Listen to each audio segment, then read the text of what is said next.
அதிகாரத்தை எப்படி பயன்படுத்த வேண்டும் என தெரியாத அரசியல்வாதிகள் வெற்றி பெற்றதாக சரித்திரம் இல்லை என்று கூறுவார்கள். அந்த வகையில் அண்ணாமலை முதல் நாளே தயாநிதி மாறன் அண்ணாமலையை கடுமையாக விமர்சனம் செய்ய பதிலுக்கு ஒரே வார்த்தை தான் சொன்னார். நீங்கள் நடத்தும் தொழில்கள் பாஜக ஆளும் மாநிலங்களில் நடக்கிறது. பிரதமர் மோடி குறித்தோ பாஜகவினர் குறித்தோ தரம் தாழ்ந்து விமர்சனம் செய்தால் நடப்பது வேறு என எச்சரிக்கையாக சொன்னார். அன்றிலிருந்து இன்று வரை தயாநிதி மாறன் போக்கே மாறிவிட்டது. இது ஒருபுறம் என்றால், இதுபோல் சத்தமில்லாமல் நடைபெற்ற 2 முக்கிய விஷயங்கள் ஒட்டுமொத்த தமிழக அரசியல் களத்தையும் புரட்டி போட்டிருக்கிறது. அண்ணாமலைக்கு சமீபத்தில் BSNL நிறுவனத்திற்கு பள்ளிக்கல்வித்துறை வைத்திருக்கும் நிலுவைத் தொகை குறித்த விஷயத்தை சொன்னார்.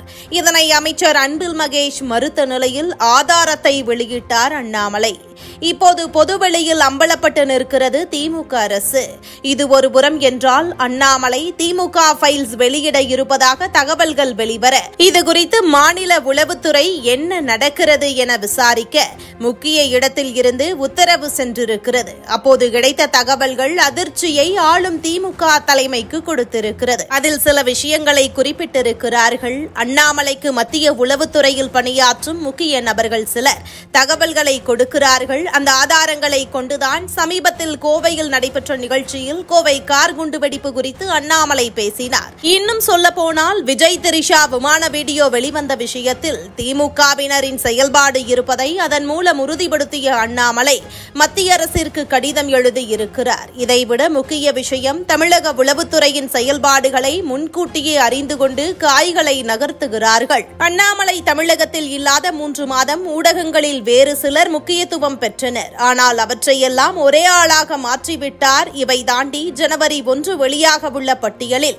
மாவட்ட வாரியாக பலரது சொத்து பட்டியல் வெளிவந்திருப்பதால் மிக பெரிய முக்கியத்துவத்தை அன்றைய தினம் பாஜக பெறும். எனவே அன்றைய தினம் ஊடக கவனத்தை திசை திருப்ப வேறு விஷயத்தை கையில் எடுக்க வேண்டும் என ஆளும் திமுக தலைமைக்கு தகவல்கள் சொல்லப்பட்டிருப்பதாக சொல்லப்படுகிறது. மேலும் விஜயின் விஷயத்தை மையமாக கொண்டு அண்ணாமலையை மடைமாற்றலாம் என திமுக போட்ட கணக்கும் உடைந்திருக்கிறது.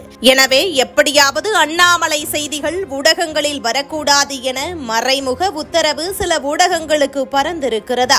எது எப்படியோ, தமிழக அரசியல் களத்தில் தவிர்க்க முடியாத சக்தியாக பாஜக வளர்ந்திருப்பதும் அண்ணாமலை அதனை நிகழ்த்தியிருப்பதும் ஆளும் கட்சியான திமுகவிற்கும் எதிர்க்கட்சியான அதிமுகவிற்கும் மிகப்பெரிய பின்விளைவுகளை உண்டாக்கியிருக்கிறது.